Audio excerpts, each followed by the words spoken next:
So first off, when we're speaking, what people hear is how people act. What people hear is how people act. So if I say blue, blue, blue, and you hear green, green, green, you're going to act on green, right? That's simple. So we'll take, for our example, the word abortion, okay? If words lose their appropriate connotations, they're useless, all right? They're useless. So Greg, back to you. Greg, what's an abortion? Killing a human being. Yeah, killing a preborn. Now I have the procedure here. I don't need to read it again, but anyways. Okay, so Greg knows what abortion is. He's seen aborted babies. You just did, right? You know, he's read the procedures, blah, blah, blah. Greg's educated. He can put the right connotations on the words. If I take a random person off Cornell's campus and I ask them what abortion is, what do you think the response is going to be? I mean, some may know what it is. Some may, have the right connotations. But a lot won't. A lot will be like, it's a pretty bad thing. If we kind of limit it, then, this kind of thing. But then there's also some that think it's a good thing, right? So if I'm trying to say save your child's life, and I'm using the word abortion, and that has good connotations in your mind, I can talk to you for 10 hours straight, and it's not going to do anything. It's not going to be effective. Because you're not hearing bad. You're not hearing killing an innocent human being. You're not hearing pulling limbs off one by one. You're not hearing, scalpel to the head. You're not hearing that. You're hearing this is good. Freedom, this, that, blah, blah, blah. Right? So we have to be effective in how we talk. All right. So the rhetoric list that I've thought of. We're not trying to end abortion. Okay? Abortion is a procedure. So I use Rwanda genocide. That would be the equivalent of saying they're trying to stop, machete sales. It's only that. A use of machetes. Or let's use Nazi Holocaust. There'd be gas chambers. Abortion is the cause of death, but it doesn't explicitly remind people of the victim. So I think we can be more effective. Right? I like to use genocide. Genocide. Systematic killing of a group of people. Systematic killing of a group of people. What's a group of people? Preborns, right? Specifically unwanted preborns. Unwanted preborns. The only reason that I'm here today, and most of us are here today, we weren't covered by law. If someone killed us, nothing would happen.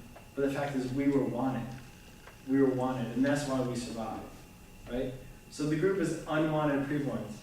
Systematic, it's as systematic as it gets. There's nothing random about it.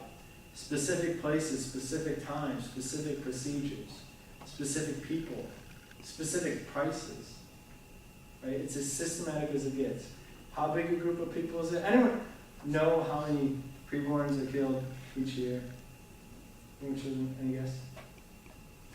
Over 1 million. Wait, is this just Planned Parenthood in the United States?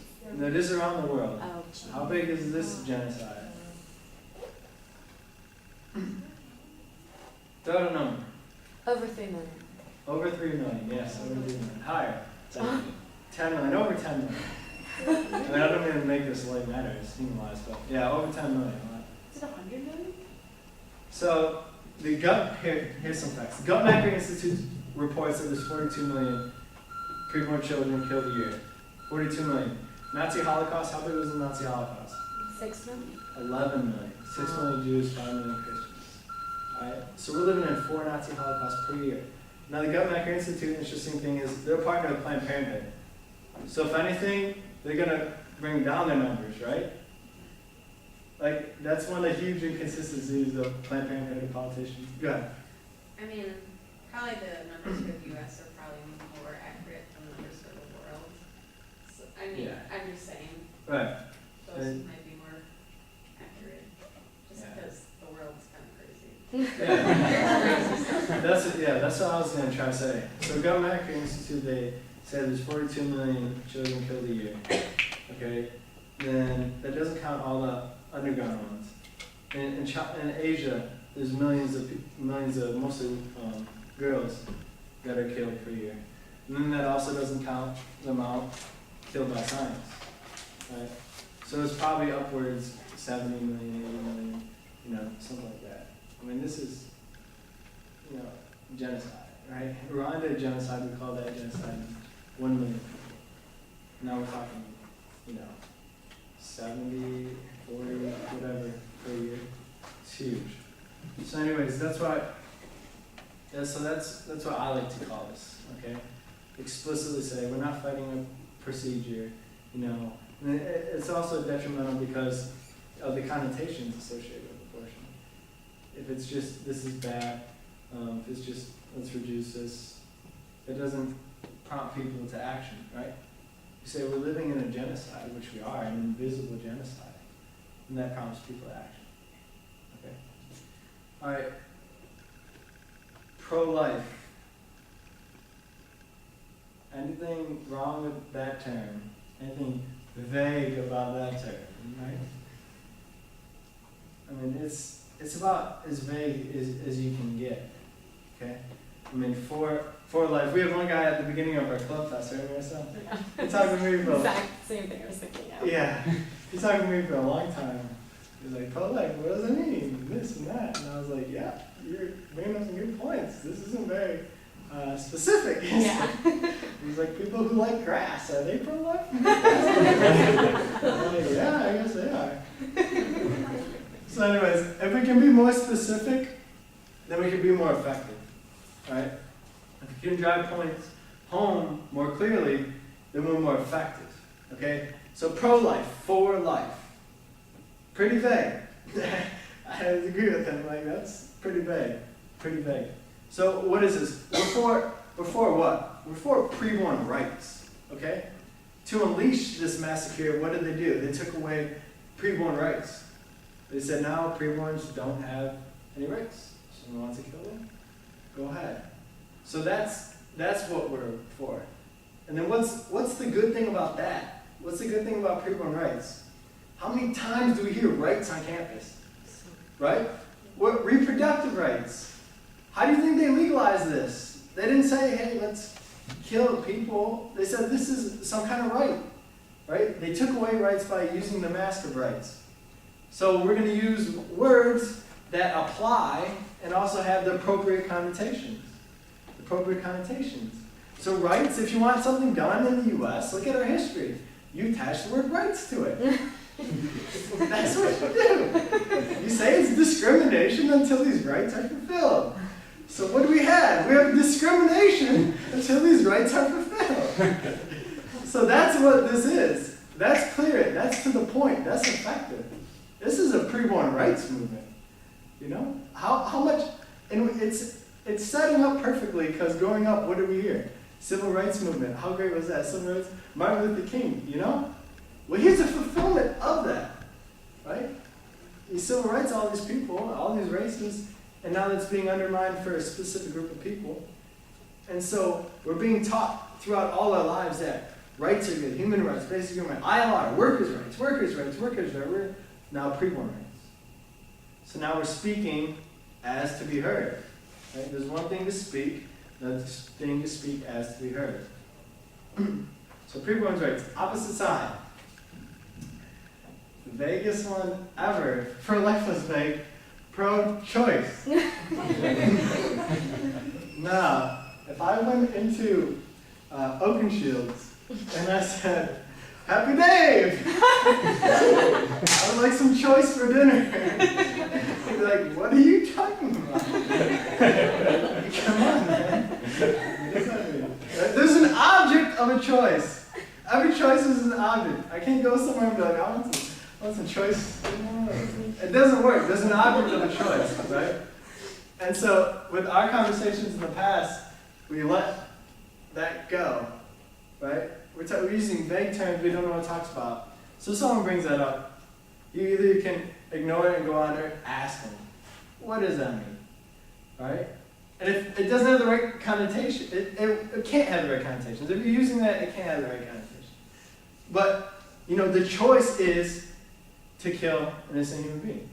Choice is to take away their rights, and now their rights lie with someone else, and that person has a right, to either kill or let someone live.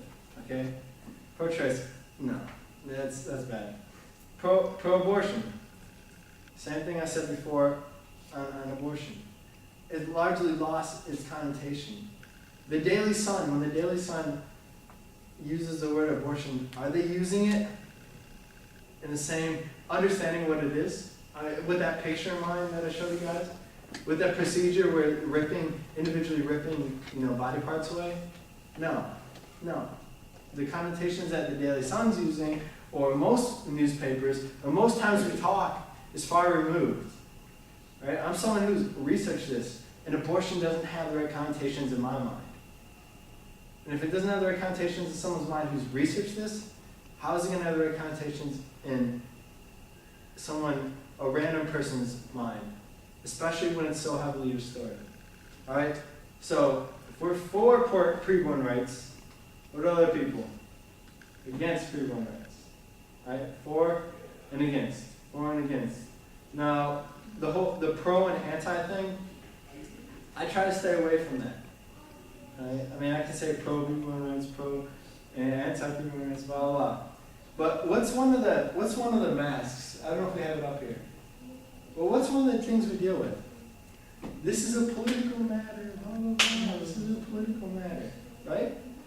Some people, when they hear pro and anti, the only context they hear that is in politics. So if that's one of the masks we're battling, we're trying to say, was the Nazi Holocaust just political? Was the Civil Rights Movement just political? If that's an excuse for omission, then we can't use that. Because as soon as someone hears pro and anti, they sidestep it. They say, I'm not touching that one. Right? So I just simply like to translate it, for preborn rights. Right? So you just have to see what works in conversation. I use preborn. That's the term I use. Preborn, preborn child, blah, blah, blah. I use that rather than unborn for a similar reason as pro and anti. One of the masks we're facing was step one, that preborns are humans. Preborns are humans. And so, what does the prefix un mean? Not. So if we're trying to prove that someone is anything, then using the prefix not is probably not the most effective way. So I like preborn because before born. It shows a transition. There's not much difference. Like that one picture of the ultrasound baby and the newborn baby, right? It just shows the difference. It's just a difference in the stage. Okay? And then no abortion clinics. I mean, clinic has a positive connotation, right? That's why they use it. That's why they use it. That's why they use choice. That's why they use all these things. That's why they use rights. These people weren't dumb. The people that legalized this genocide weren't dumb. They were smart people. Some of them were fanatics, eugenicists and this and that stuff, and they were being funded by people who were very wealthy. Very wealthy. You had a lot of brain power there. You had people that knew how to make things go. So they didn't just say, we'll use whatever we're using. We're going to say, we'll use whatever is best for our cause, for our movement. And so we got to take that back. We've been playing on uneven fields. Clinic, no. So abortion center, abortion mill, genocide center, right? You don't say gas clinic. Nazi Holocaust wasn't a gas clinic. Like that could be a really weird name, right? Go to the gas clinic.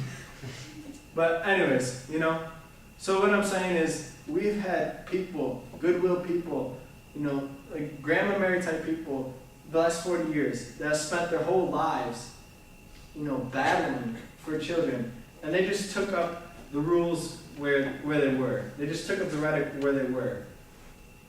Right? They didn't have time. They didn't sit down and really critique this. What's the most effective way? What's the clearest way to emphasize what's taking place, to get our point across?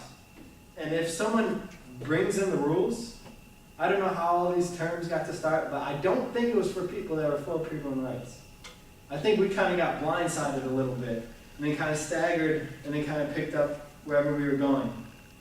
But if the field slanted, then you're going uphill the whole time.